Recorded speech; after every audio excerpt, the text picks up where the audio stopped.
আসসালামু আলাইকুম এভরিওয়ান, কেমন আছেন? আশা করি সবাই ভালো আছেন। আমি আলহামদুলিল্লাহ আপনাদের ভালো আছি। এই জাস্ট কলিজা বুনে উঠতেছি।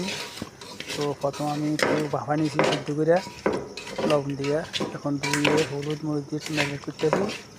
এগুলোর আবার ফ্রাই করবো এই কারণে একটু খাইতে ভালো লাগবে, মচমচে হবে, এই কারণে ফ্রাই করবো। তো আপনারা যারা খাবেন ফ্রাই করে নিন, শরীরে সিদ্ধ করে নেবেন, তারপরে খাবেন। এতে আমি আলু কাটছি, এই এখানে পেঁয়াজ, রসুন, আদা বাটা, জিরা বাটা, এলাচি সব এখানে রাখছি আমি রেডি করি। তো এখন দিয়ে দেবো। এই যে কুলজাগুলো ফ্রাই করতেছি, কুলজাগুলো ফ্রাই হয়ে গেছে, আর একটু আছে, বাকিটা দিয়ে ফ্রাই করে পরে আলুর সাথে যেগুলো নামাইছি এখন আমি এখন বাকিগুলো দিচ্ছি। আলু যে বাকিগুলো দিয়ে গেছিলো এটা দিয়ে দিয়েছি, হয়ে গেছে। এখন আমি প্রথমে পেঁয়াজ, মরিচ, রসুন এগুলো দিয়েছি, একটু লাল হয়েছে।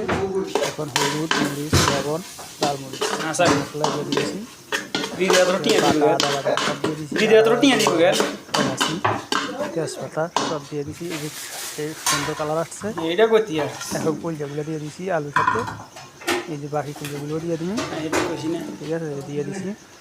আর একটু ঝোল নিয়ে একটা গামা করি, অল্প করে ঝোল রাখুন। এই যে ঝোলটা দিয়েছি, এই ঝোলে হয়ে যাব। তো সবাই ইউটিউব চ্যানেলটা সাবস্ক্রাইব করে দিবেন, ভিডিওটা লাইক, শেয়ার, কমেন্ট করবেন আপনাদের মতামত।